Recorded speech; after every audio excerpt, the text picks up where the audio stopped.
Kamu masuk geng mana? Kerja dari rumah makin enak atau makin capek? Kalau kamu masuk yang kedua, maka mari kita diskusikan di video berikut ini.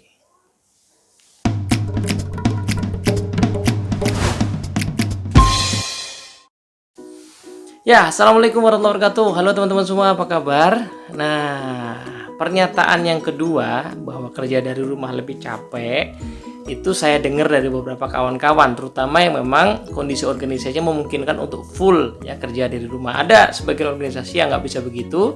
Akhirnya sekarang ini sudah mulai menjalani berbagai protokol untuk bisa kerja shift di kantor dan sebagainya ya. Nah, tapi cukup banyak juga yang memungkinkan sebenarnya untuk kerja dari rumah secara full. Nah, teman-teman yang kedua ini curhat nih. Kayaknya saya kerja dari rumah kok makin capek, ya makin kayak nggak ada batasannya gitu ya.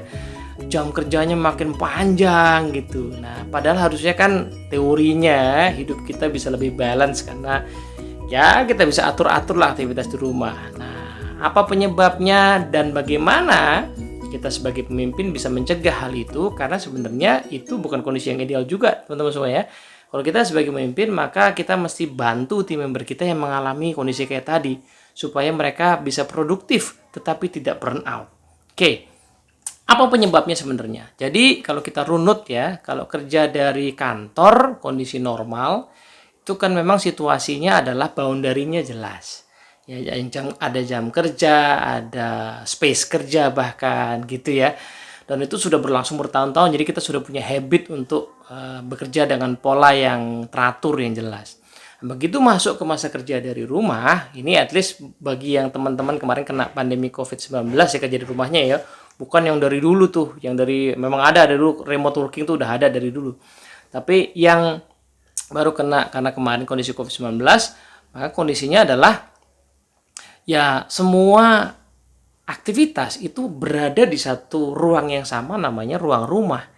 Ya kerja di situ, kemudian ngurusin keluarga di situ gitu ya.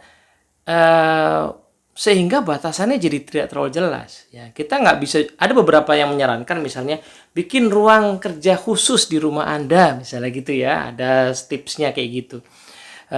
Tapi mungkin dalam jangka panjang saya nggak tahu apakah betul-betul itu works gitu, karena kenyataannya kalau mungkin untuk orang yang hidupnya single, barangkali bisa tuh ya hidup single, ada space khusus di situ, kerja di situ, lalu di luar pekerjaan dia ke tempat lain gitu, mungkin masih make sense.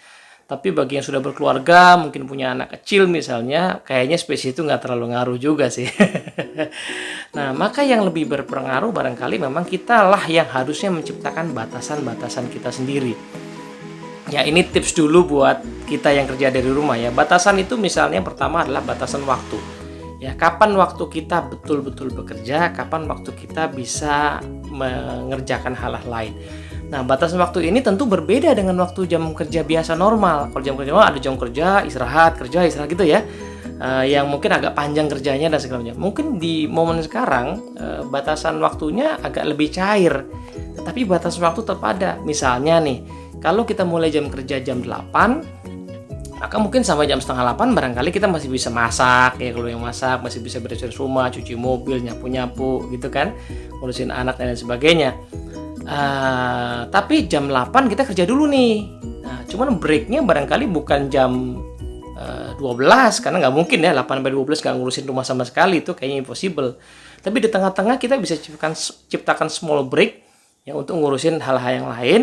Tapi di antara small break tadi harusnya kita fokus ke pekerjaan. Itu tolong dibuat gitu ya, dicoba untuk dibuat gitu. Jadi meskipun memang harusnya kita bisa cair, tetapi batasannya tetap perlu ada ya. Kalau enggak, nah ini menarik. Saya kebetulan di awal-awal WFH itu dapat artikel yang menarik dari salah satu guru saya yang mengatakan untuk menjaga kewarasan Anda selama kerja dari rumah atau hidup di rumah saja, itu segeralah buat rutinitas baru, karena rutinitas yang kemarin nggak bisa Anda jalankan kan. Jadi segeralah buat rutinitas baru sehingga kita kemudian bisa menjalani pola hidup yang teratur dan kita waras gitu. Nah, itu yang pertama, pola itu. Nah, dan hati-hati untuk menggunakan waktu malam hari untuk bekerja. Hati-hati. Ya kalaupun memang kita merasa lebih tenang bekerja di malam hari karena pekerjaannya memungkinkan untuk itu ya, misalnya pekerjaan kita memang pekerjaan yang ada part pekerjaan yang kita bisa merenung, berpikir itu memang enaknya di malam hari, ya berarti di siang hari harus digunakan untuk hal yang lain. Ya hal yang lebih melengkapi sisi-sisi lain dari kehidupan kita.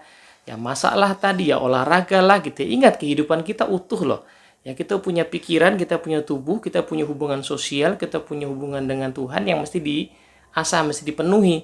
Nah, berarti di waktu-waktu siang itu barangkali lah waktu momen untuk mengerjakan hal lain, di malam lah waktu kita untuk mengerjakan pekerjaan kalau memang seperti itu kondisinya gitu ya.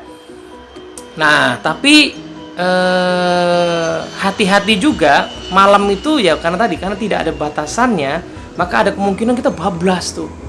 Wah, padahal lagi-lagi tubuh kita punya kebutuhan untuk istirahat, ya kemudian keluarga kita punya kebutuhan juga untuk bercengkrama, bersosialisasi, jiwa kita punya kebutuhan untuk disegarkan kembali dengan beribadah, dengan perenungan. Nah, hal-hal yang kayak gini perlu kita atur sehingga malamnya pun tidak terlalu malam atau dalam porsi yang possible untuk kita tetap bisa istirahat dengan baik. Nah, itu ya. Jadi boundary atau batasan-batasan mesti segera dibuat.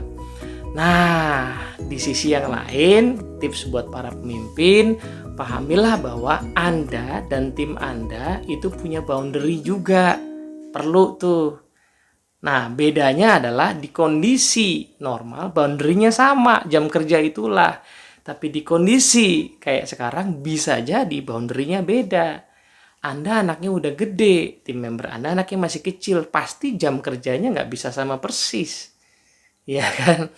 Nah, Anda masih single, tim Anda sudah menikah, ya nggak bisa sama-sama persis. Lagi-lagi karena sekarang ruang kerja itu ada di rumah gitu ya. Anda tinggal berdua aja sama pasangan misalnya, tetapi anak buah Anda atau tim Anda punya mertua misalnya yang tiba-tiba tuh minta benerin keran gitu, kan nggak mungkin. Kalau di kantor kan kita bisa bilang iya nanti dibenerin. Sekarang kan dia ada di rumah gitu, mertuanya nggak ngerasain momen-momen pernah WFA misalnya gitu kan. Jadi pahamilah bahwa boundary Anda dan tim Anda perlu punya boundary dan boundary-nya mungkin saja berbeda. Maka yang perlu didiskusikan adalah apa nih kira-kira kesepakatan kerjanya, jamnya, waktu responnya, kemudian metode pemantauan pekerjaannya itu perlu disepakati ya kan. Misalnya meeting jam 8 pagi, jam 9 pagi, lalu reporting jam berapa misalnya. Di luar momen-momen kesepakatan itu biarkanlah anggota tim Anda mengatur sendiri. Nah, kalau kenyataannya dengan mengatur sendiri belum optimal, lakukan coaching. Ya kan, ada kan one on one untuk supaya bantu dia bisa mengatur dirinya dan kehidupannya dengan lebih baik di kondisi yang memang tidak standar ini gitu ya. Nah, hati-hati untuk memberikan pekerjaan ya, even hanya menanyakan pekerjaan di luar momen-momen yang disepakati tadi. Hati-hati. Mengapa? Karena bisa jadi dia sedang menjalankan peran dia yang lain yang mungkin itu lagi-lagi ya akan mengganggu keseimbangan hidupnya. Nah, ini dia nih. Ada satu keluhan dari seorang kawan ya. Dia mengeluhkan bosnya yang ngomel gitu ya sama timnya bahwa ini dari semua tim saya cuman satu orang aja yang kalau nelpon langsung ngangkat. Si B ini sementara dia kalau ditelepon nggak langsung ngangkat. Terus ya singkat cerita pada saat momen diskusi baru ketahuan. Ya si A ya iyalah dia single sehari-hari di apartemen sendirian. Kapan ditelepon juga diangkat ya kan. Sementara si B, nah kalau dirunut nih lock jam teleponnya. Ini teleponnya di luar jam kerja sebenarnya. Di luar momen jam kerja yang disepakati sebenarnya. Dia sudah ada peran lain dong. Wajar kan sama aja kayak kita orang pulang kerja juga sebenarnya tidak berhak untuk kita ganggu kecuali kita meminta izin. Ingat ya, kita tidak membayar karyawan kita untuk keseluruhan hidupnya loh. Ya kan, kita tidak membayar karyawan kita untuk keseluruhan hidupnya. Kita membayar untuk jasa profesional yang kita sepakati dalam kontrak. Gitu ya. Kalau dia mau memberikan lebih dari itu, maka itu extra mile dia, tapi kita sebenarnya tidak berhak untuk menuntut lebih dari itu.